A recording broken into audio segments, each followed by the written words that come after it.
സുവർണ കഥകളിലേക്ക് സ്വാഗതം. 1980കളുടെ ആദ്യകാലം. ഞങ്ങൾ ബോംബെയിലെ ബോറിവിലി എന്ന സ്ഥലത്ത് താമസമാക്കിയിട്ട് 2-3 വർഷമായിട്ടേ ഉള്ളൂ. ഒരിക്കൽ നടക്കാൻ പോയി വന്ന ഭർത്താവ് നാണപ്പൻ എന്ന് വിളിപ്പേരുള്ള MP നാരായണപിള്ള വഴിയിൽ MN നായർ എന്ന ഒരു പരിചയക്കാരനെ കണ്ടതും ഞങ്ങൾ താമസിക്കുന്നതിനടുത്ത് ഒരു പുതിയ ചിന്മയ സ്റ്റഡി ഗ്രൂപ്പ് തുടങ്ങുന്നതിൽ ഞാൻ ചേരുന്നത് നന്നായിരിക്കുമെന്ന് പറഞ്ഞതും എന്നെ അറിയിച്ചു.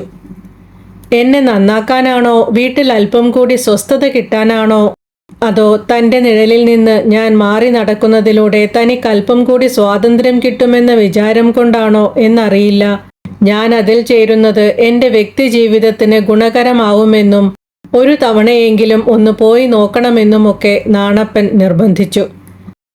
4 പേർ കൂടി നിൽക്കുന്നിടത്ത് പോയാൽ മുട്ടിടിക്കുന്ന ഞാൻ അതിൽ നിന്ന് ഒഴിയാൻ നോക്കിയെങ്കിലും ഒരു ഞായറാഴ്ച രാവിലെ ഞാൻ ആ സ്റ്റഡി ഗ്രൂപ്പ് നടന്നിരുന്ന ഫ്ലാറ്റിലേക്ക് പരീക്ഷാ ഹാളിലേക്ക് കയറുന്ന കുട്ടിയുടെ മനസ്സുമായി കയറി ചെന്നു. 6-7 പേർ അവിടെ ഉണ്ടായിരുന്നു. സാധാരണ കാണുന്ന തരം അധ്യാപക വിദ്യാർത്ഥി ക്ലാസ് ആയിരുന്നില്ല ആ സ്റ്റഡി ഗ്രൂപ്പ്. ചില പുസ്തകത്തിലെ 1-2 പേജുകൾ വായിച്ച് അവരവർക്ക് മനസ്സിലായത് പറയണം. സംശയങ്ങളുണ്ടെങ്കിൽ അവ ചോദിക്കാം. ഓരോരുത്തരും അവരവരുടെ അറിവിനനുസരിച്ച് അവർ വിഷയം മനസ്സിലാക്കിയതിൻ്റെ അടിസ്ഥാനത്തിൽ മറുപടി പറയണം. അംഗങ്ങൾ തമ്മിലുള്ള പരിചയം കൂടി വന്നപ്പോൾ അതൊരു സൗഹൃദ കൂട്ടായ്മയായി മാറി. ക്ലാസുകൾ കഴിഞ്ഞ് അല്പസ്വല്പം തമാശകളും കുറച്ച് ഗോസിപ്പുകളുമൊക്കെയായി ഞങ്ങൾ ആ കൂട്ടായ്മ ആസ്വദിച്ചു തുടങ്ങി. ചിന്മയ സ്റ്റഡി ഗ്രൂപ്പുകൾ എന്നത് സാധാരണ മനുഷ്യർക്ക് ചെറിയ വേദാന്ത ക്ലാസുകളാണ്. അതിനൊരു സിലബസ് ഉണ്ടായിരുന്നു. ചിന്മയാനന്ദ സ്വാമിയുടെ കിൻഡിൽ ലൈഫ് എന്ന പുസ്തകത്തിൽ നിന്ന് തുടങ്ങി ഭജഗോവിന്ദം, ആത്മബോധം, തത്വബോധം, ദക്ഷിണാമൂർത്തി സ്തോത്രം എന്നിവകളിലൂടെ മെല്ലെ മെല്ലെ ഭഗവത്ഗീതയും ഉപനിഷത്തുകളും വിവേക ചൂടാമണിയുമൊക്കെ വരുന്ന ഒരു പാഠ്യപദ്ധതി. ഗീതയുടെ ആദ്യത്തെ അധ്യായമൊക്കെ പഠിക്കാൻ തുടങ്ങുന്നത് സ്റ്റഡി ഗ്രൂപ്പ് തുടങ്ങി 2-3 വർഷം കഴിഞ്ഞാണ്. ഗീതയ്ക്ക് 18 അധ്യായമാണുള്ളതെങ്കിലും എനിക്കിഷ്ടം കർമ്മയോഗമെന്ന 3-ാം അധ്യായമാണ്. തൻ്റെ ജോലിയിൽ 100% പരിശ്രമിക്കണമെന്നല്ല, തൻ്റെ കഴിവിൻ്റെ പരമാവധി ഉപയോഗിച്ച് അത് ചെയ്യണമെന്നാണ് സ്വാമിജി പറഞ്ഞിരുന്നത്. എന്തു ചെയ്യുമ്പോഴും അതെത്ര ചെറിയ ജോലിയാണെങ്കിലും അരമനസ്സോടെയല്ലാതെ തൻ്റെ മുഴുവൻ മനസ്സർപ്പിച്ച് ചെയ്യുമ്പോൾ ആഗ്രഹിച്ച ഫലം കിട്ടിയില്ലെങ്കിലും മനസ്സിൽ വല്ലാത്തൊരു സന്തോഷം ലഭിക്കും. അതാണ് അതിൻ്റെ പ്രതിഫലം.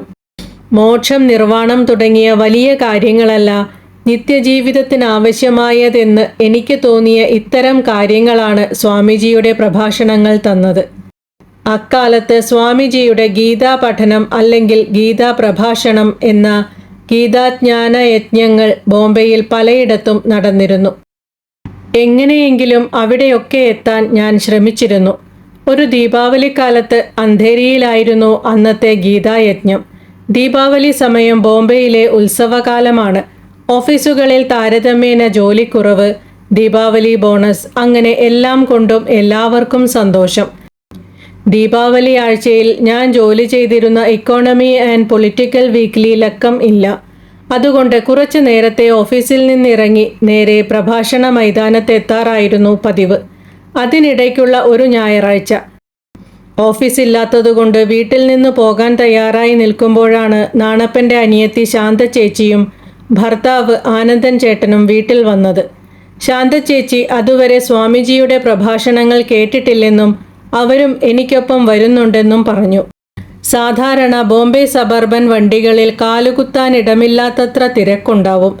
രാവിലെ ബോറിവിലി ചർച്ച് ഗേറ്റിലേക്കും വൈകുന്നേരങ്ങളിൽ നേരെ തിരിച്ചുമാണ്. അന്ന് വൈകുന്നേരം 5 മണിക്കാണ് ഞങ്ങൾ വണ്ടിയിൽ കയറിയത്. ഞായറാഴ്ചയായതുകൊണ്ടും സ്കൂൾ കോളേജുകൾക്ക് അവധിയായതുകൊണ്ടും വണ്ടിയിൽ തിരക്കൊട്ടുമുണ്ടാവാൻ സാധ്യതയില്ലാത്ത ദിവസം. ഒരു തിടുക്കവുമില്ലാതെ ഞാനും ശാന്ത ചേച്ചിയും സ്ത്രീകളുടെ കമ്പാർട്ട്മെൻറ്റിലും ആനന്ദൻ ചേട്ടൻ ആണുങ്ങളുടെ കമ്പാർട്ട്മെൻറ്റിലും കയറി. തിരക്കൊട്ടുമില്ല. ബോറിവിലിക്കും അന്ധേരിക്കുമിടയ്ക്ക് 4 സ്റ്റേഷനാണ്. ഞങ്ങൾ നാട്ടുവർത്തമാനങ്ങൾ പറഞ്ഞ് സീറ്റിലിരുന്നു. പക്ഷേ ഗോരേഗാവിലെത്തിയപ്പോഴാണ് സംഗതി മാറിയത്. പെട്ടെന്ന് കമ്പാർട്ട്മെൻറ്റ് നിറഞ്ഞു കവിഞ്ഞു. എനിക്ക് കുറച്ച് പരിഭ്രമം വന്നു തുടങ്ങി. ഗോരേഗാവിന് ശേഷം ജോഗേശ്വരിയിലെത്തിയപ്പോൾ ഞങ്ങൾ വാതിലിനടുത്തു പോയി നിന്നു. ഞാൻ മുന്നിലും ശാന്ത ചേച്ചി പുറകിലും. അന്ധേരിയിൽ വണ്ടി നിന്നു. ഇടിച്ചു കയറുന്ന യാത്രക്കാരെ തള്ളി ഞാൻ എങ്ങനെയോ സ്റ്റേഷനിൽ ഇറങ്ങി. ശാന്ത ചേച്ചിയെ കാണുന്നില്ല. വണ്ടി നീങ്ങി തുടങ്ങി. ശാന്ത ചേച്ചിയെ തിരയുന്നത് നിർത്തി കുറച്ചകലെ മാറി നിൽക്കാൻ തുടങ്ങിയപ്പോഴാണ് കാര്യം മനസ്സിലായത്. എൻ്റെ സാരിത്തലപ്പ് വണ്ടിക്കുള്ളിൽ എവിടെയൊക്കെയോ ചുറ്റിയതുകൊണ്ടാകാം അത് വലിച്ചൂരാൻ പറ്റുന്നില്ല. ആവുന്നത്ര ശക്തി ഉപയോഗിച്ച് സാരി വലിക്കാൻ ശ്രമിച്ചിട്ടും കാര്യമുണ്ടായില്ല. വണ്ടിയുടെ വേഗം കൂടി വന്നപ്പോൾ അതനുസരിച്ച് എനിക്കും വണ്ടിക്കൊപ്പം നീങ്ങേണ്ടി വന്നു. വേഗം കൂടി വരുന്നതിനനുസരിച്ച് ഞാൻ ഓടിത്തുടങ്ങി. പ്ലാറ്റ്ഫോം കഴിഞ്ഞാൽ എന്നെയും ട്രാക്കിലൂടെ വലിച്ച് വണ്ടി പോവും. അതോടെ എല്ലാം കഴിയും. ഇനി രക്ഷയില്ല. 1-2 മിനിറ്റിൽ ഞാൻ ഇല്ലാതാവുമെന്ന് ബോധ്യമായി.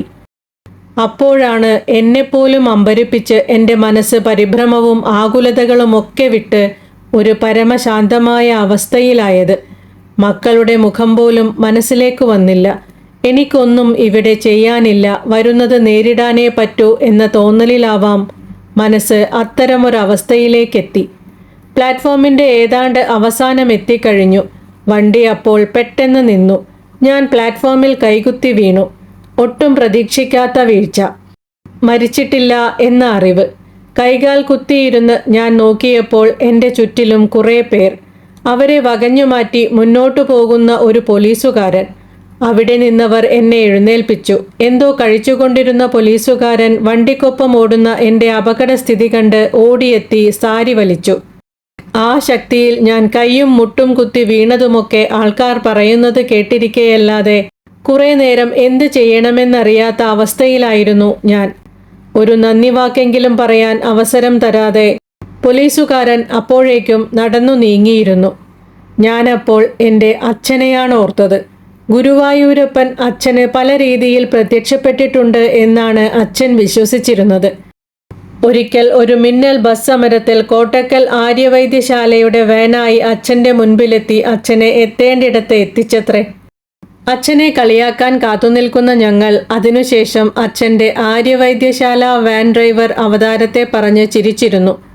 അച്ഛന് വാനായിട്ടാണ് ഗുരുവായൂരപ്പൻ അവതരിച്ചതെങ്കിൽ വണ്ടിക്കുള്ളിലെ സാരിക്കണിയിൽ നിന്ന് വലിച്ചൂരി പ്ലാറ്റ്ഫോമിൽ വീഴ്ത്തി ഇനി നീയായി നിന്റെ പാടായി എന്ന മട്ടിൽ തിരിഞ്ഞൊന്നു നോക്കാൻ പോലും കൂട്ടാക്കാതെ നടന്നു നീങ്ങിയ പോലീസുകാരൻ അവതാരത്തെക്കുറിച്ച് പറഞ്ഞ് അച്ഛനെ ഒന്ന് അമ്പരപ്പിക്കണമെന്നായിരുന്നു അപ്പോൾ എൻ്റെ മനസ്സിൽ. എനിക്ക് വലിയ പ്രശ്നങ്ങളൊന്നുമില്ലെന്ന് കണ്ടപ്പോൾ കൂടി നിന്ന ആൾക്കാർ പിരിഞ്ഞു തുടങ്ങി. ശാന്ത ചേച്ചി എവിടെ ഇറങ്ങിയിരിക്കും? ആനന്ദൻ ചേട്ടനെ കണ്ടിട്ടുണ്ടാവുമോ എന്നൊക്കെയുള്ള സംശയങ്ങളുമായി ഞാൻ മെല്ലെ എണീറ്റു. കുത്തിവീണ കയ്യിൽ കുറേശ്ശെ വേദന വന്നു തുടങ്ങി. പക്ഷേ അതൊന്നും ആലോചിക്കാൻ സമയമില്ല. ഗീതാ പ്രഭാഷണ സമയമാവാറായി. ഞാൻ അടുത്തുള്ള ബസ് സ്റ്റോപ്പിലേക്ക് ഓടി. പിറ്റേന്ന് കൈവിരൽ വേദന കൂടി. ഡോക്ടറെ കണ്ട് എക്സ്റേ എടുത്തപ്പോഴാണ് വിരൽ ഒടിഞ്ഞിരുന്നു എന്നറിഞ്ഞത്. അതിനുശേഷം കുറേ കാലം ഞാൻ പലരോടും പറഞ്ഞു, മരണത്തെ മുഖാമുഖം കാണുമ്പോൾ മനസ്സിൽ ചിന്തകളടങ്ങും, ബന്ധങ്ങൾ ഓർമ്മയില്ലാത്ത അവസ്ഥയിലെത്തും, മനസ്സിനാകെ വല്ലാത്ത ശാന്തി മാത്രമുള്ള ഒരവസ്ഥയിലാവും എന്നൊക്കെ. ഞാനും അടുത്തിടെ വരെ അതുതന്നെയാണ് വിശ്വസിച്ചത്. പക്ഷേ ഇപ്പോൾ വീണ്ടും സംശയങ്ങൾ വന്നു തുടങ്ങി. അന്നത്തെ ആ മനസ്സ്, ആ ശാന്താവസ്ഥ പെട്ടെന്നുണ്ടായ സംഭവ വികാസങ്ങളുടെ കാരണമായിരിക്കുമോ? ഇന്നാണ് അങ്ങനെ സംഭവിച്ചതെങ്കിൽ എൻ്റെ മനസ്സ് ആ അവസ്ഥയിലായിരിക്കുമോ പ്രതികരിക്കുക? ചികിത്സിച്ച് ഭേദമാക്കാനാവില്ലെന്ന് പറഞ്ഞ് ഡോക്ടർമാർ കൈയൊഴിഞ്ഞ് മരണം കാത്തുകിടക്കുന്ന ഒരവസ്ഥയിലാണ് ഞാനെങ്കിൽ മനസ്സ് ശാന്തമായിരിക്കുമോ? അതോ ഉറ്റവരെയും ഉടയവരെയും വിട്ടുപോകണമെന്ന സങ്കടാവസ്ഥയിലാവുമോ? എന്തൊക്കെ വേദാന്തം കേട്ടാലും പഠിച്ചാലും പറഞ്ഞാലും വേർപാടിൻ്റെ വേദനകൾ ഇല്ലാതെ ഇവിടുന്ന് പോകാനാവുമോ? വേർപാടിൻ്റെ വേദനകളില്ലാതെ ഈ ലോകത്ത് ജീവിക്കാനുമാവില്ല, ഇവിടെ നിന്ന് പോകാനുമാവില്ല എന്നതാണോ മനുഷ്യാവസ്ഥ? സ്നേഹവും ബന്ധങ്ങളുമൊക്കെ ദുഃഖകാരണം മാത്രമാണോ? ഉത്തരം കിട്ടാത്ത ചോദ്യങ്ങളാണ് ഇന്നത്തെ മനസ്സു നിറയെ. പ്രായമേറും തോറും ചോദ്യങ്ങൾ കൂടി വരുന്നു. എൻ്റെ അമ്മാവൻ പത്രപ്രവർത്തകനായിരുന്ന CP രാമചന്ദ്രൻ ചോദിക്കാറുണ്ടായിരുന്ന പോലെ, after all what is life my friend? ഒരു ഉത്തരം എവിടെ നിന്ന് കിട്ടും? വീണ്ടും കാണാം പ്രതീക്ഷയോടെ. നന്ദി.